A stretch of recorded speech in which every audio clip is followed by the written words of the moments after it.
Y justamente para darle seguimiento a este importante tema, saludo con gusto a José María Ramos García, quien es investigador y profesor del Colegio de la Frontera Norte. Muy buenas tardes y gracias por la entrevista.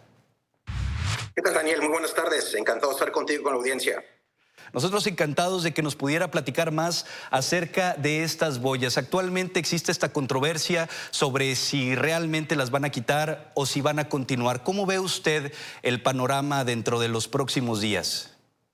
Así es, Daniel. Mira, como sabemos y la nota muy excelente que ha proporcionado el reportero, pues ha habido una serie de denuncias diplomáticas por el gobierno mexicano.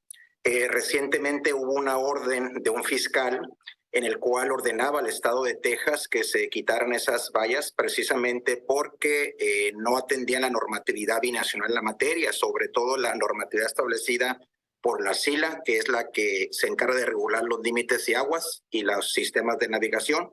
Pero recientemente, el viernes, hubo una apelación por parte del gobierno del estado de Texas, en este caso encabezada por el gobernador Abbott, en el cual se suspendió provisionalmente esta orden dada por el juez. Entonces, lo que sigue, Daniel, es que se esperaría una resolución final, en este caso por esta instancia de apelaciones que tiene sede en Nueva Orleans, y posteriormente, en función de cuál sea el veredicto, y lo ha planteado en este caso el gobernador Abbott, es muy probable que se quiera llevar el caso a la Suprema Corte de Justicia. ¿Cuál sería el impacto, las mayores consecuencias en caso de que la Corte Suprema allá en los Estados Unidos conceda el mantener estas boyas y que incluso este programa se pueda extender por más territorio entre México y los Estados Unidos? Pues sin duda alguna sería muy lamentable, Daniel, sobre todo porque, como se ha argumentado, está generando una serie de acciones discriminatorias. La nota que ustedes proporcionaron, van 2 personas que han fallecido precisamente por la situación y por las características que implican estas boyas. Y lo que sería muy lamentable es que no se está llegando a fortalecer una diplomacia en la cual de alguna manera se retomen algunos valores establecidos por las Cortes Internacionales, en este caso con la ONU, de promover procesos de movilidad humana más seguros, más ordenados y más humanos. Creo que, y esa es una de las razones que explica que en los últimos, cuando menos 6 meses, se ha dado una reorientación de estos flujos humanitarios, ya no cruzando por esta frontera precisamente por estos riesgos, sino por la frontera, en este caso del Paso, Ciudad Juárez, Tucson, el caso de Tijuana, en donde estamos viendo una reorientación de los flujos por cerca de un 60% aproximadamente. Estaba leyendo un artículo suyo publicado el 24 de julio, Texas, barreras flotantes y otros obstáculos antiinmigratorios, y señala la importancia del comercio que hay entre México y los Estados Unidos en caso de que la justicia americana no concediera el retirar estas boyas. ¿Habría otra manera de poder presionar al gobierno tejano para que dimita de continuar con ellas, tal vez en el ámbito económico por la relevancia entre las relaciones comerciales, en el aspecto político, o alguna otra forma de hacer repensar esta política pública al gobernador? Sí, Daniel, mira, yo creo que hay que insistir en los canales establecidos por el tema migratorio. Hay que recordar, bueno, el dato que estaba compartiendo, que ya se está dando una reorientación de la movilidad humana hacia la frontera del suroeste.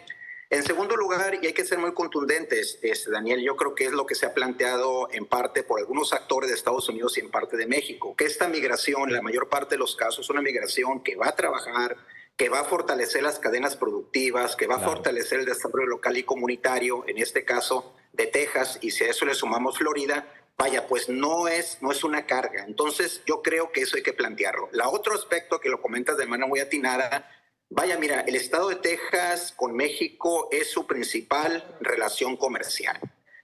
Prácticamente cerca del 30% del comercio suscrito a través del Tratado de Libre Comercio se da con este estado de Texas. Por lo tanto, es una relación comercial que beneficia a ambos países, pero al estado, mira México, pero sobre todo el estado de Texas. Desde ese punto de vista, Daniel, yo creo que es muy importante que se fortalezcan acciones mucho más pragmáticas del Estado mexicano para fortalecer una negociación en donde estén presentes, repito, estos aspectos del impacto de la movilidad, de la dinámica comercial entre el país y en este caso con el Estado, pero sobre todo porque el Estado de Texas, Daniel, tiene una oficina de asuntos comerciales con México y ese es un indicador de la importancia que le asigna este Estado a la relación comercial con el país mexicano. ¿Usted cómo visualiza el panorama? ¿Cree que haya la oportunidad de volver a entablar un diálogo con las autoridades estadounidenses, particularmente las autoridades tejanas, para llegar a un acuerdo y que, sin importar lo que resuelva la justicia, por estos tratados comerciales que existen, por esta importancia entre ambas fronteras, se pueda disuadir al gobierno tejano, o están completamente firmes en continuar con esta política pública tan terrorífica? Mira, es una interrogante muy importante que externa, Daniel. Yo considero que sí hay espacios, sobre todo por la importancia que tiene esta movilidad humana en el Estado. Segundo, porque para el propio Estado es una movilidad que repercute en el crecimiento socioeconómico a nivel local y regional, fortalece las economías del país. Y yo creo que no se pierde nada en fortalecer los canales diplomáticos, ese es por una parte.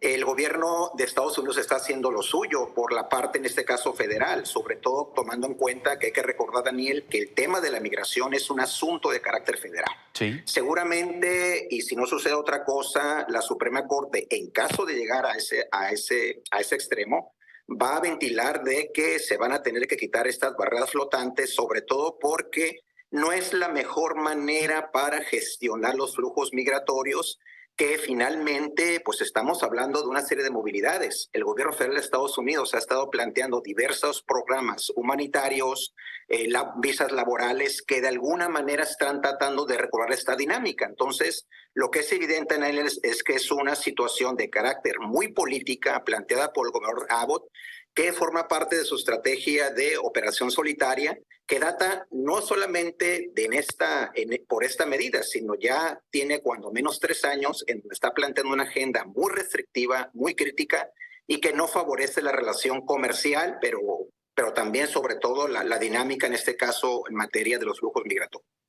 El gobernador Greg Abbott hablaba sobre las muertes de estos 2 jóvenes tan lamentables que ocurrieron hace tan solo unos días y de alguna manera se limpiaba las manos y decía que era culpa del gobierno mexicano por permitirles cruzar desde nuestra frontera. ¿Qué opinión le merece a usted como experto en la materia? ¿México tiene alguna responsabilidad o está fuera de lugar este comentario? Mira, Daniel, estamos hablando de dinámicas regionales e internacionales. Estamos hablando de una serie de fenómenos que están caracterizando la relación entre ambos países y que impactan, en este caso, en esta región. Yo creo que uno de los grandes retos que se tienen a nivel de la región es fortalecer una mayor corresponsabilidad regional en el sentido de que la migración se da por fenómenos de necesidades. Esta situación se ha incrementado notoriamente a raíz del contexto de la pandemia. Igualmente están estos factores políticos que está planteando el gobernador Abbott. Hay que recordar, Daniel, que hace un año aproximadamente el gobernador Abbott exigió a los gobernadores de los estados fronterizos, menos del estado de Baja California, el hecho de que establecieran memorándum de entendimiento para controlar la migración. De lo contrario, el gobernador Abbott establecería una serie de controles al tráfico comercial procedente, en este caso, de los estados mexicanos. Sin embargo, este tema, Daniel, es un tema de carácter federal, al igual que México. Entonces, el desafío es fortalecer una acción de mayor corresponsabilidad.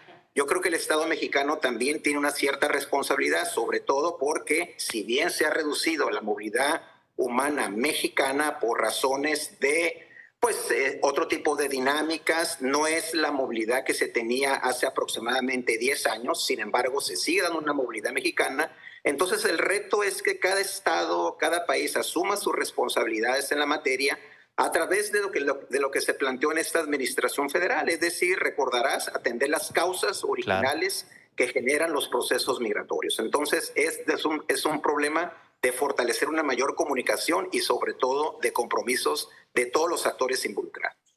José María Ramos García, investigador del Colegio de la Frontera Norte, le agradecemos mucho por su tiempo y por su valiosa contribución a este tema tan importante y trascendental en nuestros días. Gracias.